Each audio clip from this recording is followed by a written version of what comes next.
Colin was wrong. I don't get the Ravens having an 11.5 over-under win total. That's best in the league. They got a new unproven coach. I think he's good. A new OC.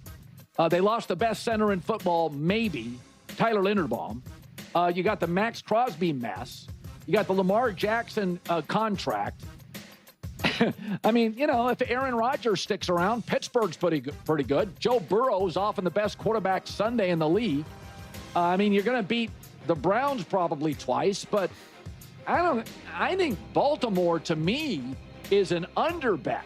And that's nothing against Jesse Minter, but I don't know. Half these coordinators don't work as head coaches. I'll take an L on that one. Look, Colin has been singing Jesse Minter's praises for a while now. But the moment Minter lands as head coach of the Baltimore Ravens, suddenly Colin shifts to, I don't know, half these coordinators don't work out. Come on. Yes, it's absolutely tougher for coordinators to find success when they make the leap to head coach. One reason is simple, they might just not be cut out for the top job. That's totally fair. Completely reasonable. But it's also a lot harder when that coordinator turned head coach walks into a situation like the New York Jets. Or the Cleveland Browns. Or the Tennessee Titans. Franchises that have been spinning their wheels for years, going absolutely nowhere, year after year after year. For Minter not to succeed with the Ravens, he'd have to be an absolute catastrophe. He'd have to be some egotistical maniac who walks in and blows everything up. Because first of all, the organization itself is stable.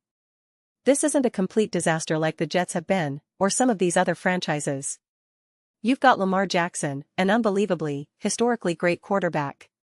So you're not dealing with some random rookie or some 37-year-old journeyman on his 8th team in 6 years. That's not the situation at all. So when people say, half these coordinators don't even work out, you have to look at where they're going. They're heading to bad teams. Poorly run organizations. Teams with no quarterback, a bad quarterback, or one just hoping a random rookie pans out.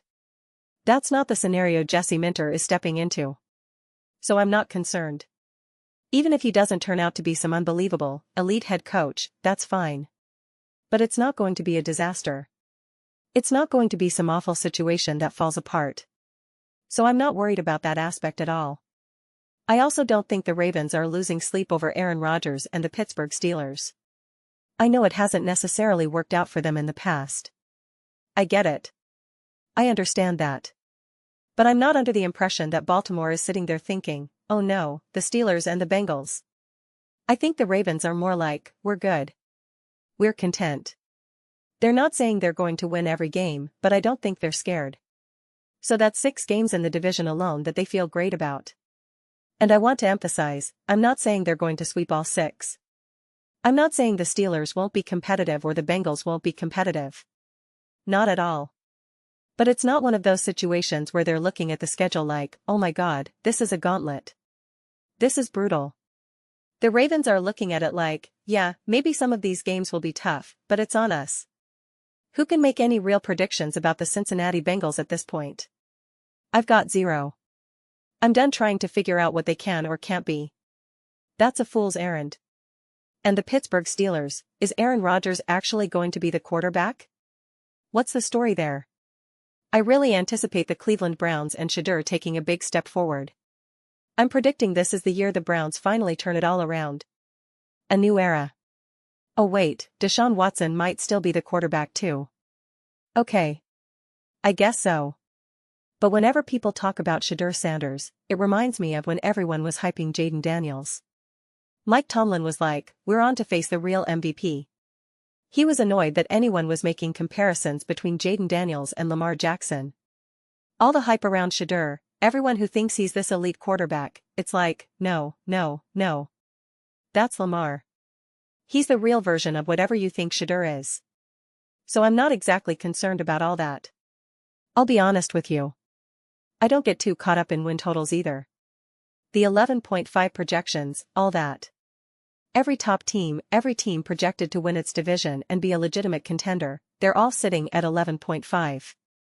The Bills. The Ravens, the Rams, the Chiefs. Everyone's at 11.5. The next tier down is 10.5. Then you've got teams at 9.5. Anything below that, the expectation is they're not doing much of anything. Just looking at the Ravens in general, that makes sense. And that's before you even start playing the schedule game.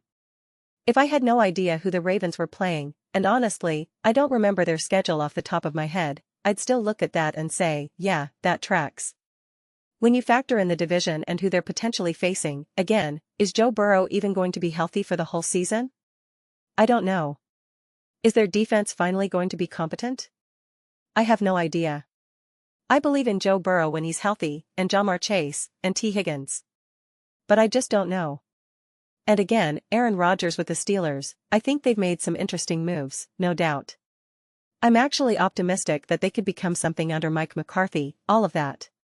But I don't know what's going on with Aaron. I just don't. And I already said what I think about Shadur. So it's pretty obvious here. It makes sense. You're not going to get lost in things like, well, Max Crosby said this. Yeah, they ultimately didn't want to keep Max Crosby. And they got Trey Anderson. That move made more sense for them. Now they keep their draft picks, which they can use either in another potential trade or in the draft, picks that sit around 13th or 14th, I think. Maybe not an immediate huge impact player, but if you draft the right person there, you can definitely get a positive impact. Maybe not top of the league impact, but a significant one. I do believe Jesse Minter will get that defense moving in the right direction. And then the real question that has hung over this Ravens team is the offensive line and the offense as a whole. Can this offense feel more structured? Can it feel more organized? Can it stop making you want to bang your head against the wall when you watch their decision-making and play calling throughout a game? I think we've all had that experience watching Ravens games, sitting there going, what are they doing right now? What's the plan here? And they believe they made the moves to fix that. To correct it. I don't know what Colin expects. Does he think the Ravens are just going to fall off a cliff?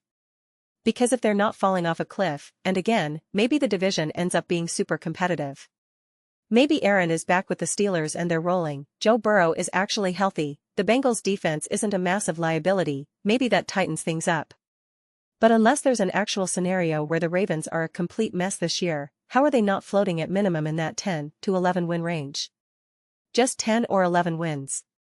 That's where they are right now. As long as you're not a disaster, that's your baseline. I don't understand where the surprise is. Honestly, it would be more shocking if they only won 8 games. If that happened, it would mean the offense is a mess. It would mean the defense didn't get fixed. Or they've had the worst luck imaginable in one-score games. Last year, they went 7-0 in those. This year, they could go 1-6. That's the kind of swing we hear about all the time, whether it's the Commanders, the Chiefs, whoever. So outside of that specific kind of situation, which is pretty unique in its own right, I don't know where the surprise comes from. I'm surprised by the surprise. But those are just my thoughts. I'd absolutely love to hear yours. What do you all think about the Baltimore Ravens? Are you surprised by their projected win total? What do you think the floor is for this team? Let me know your thoughts.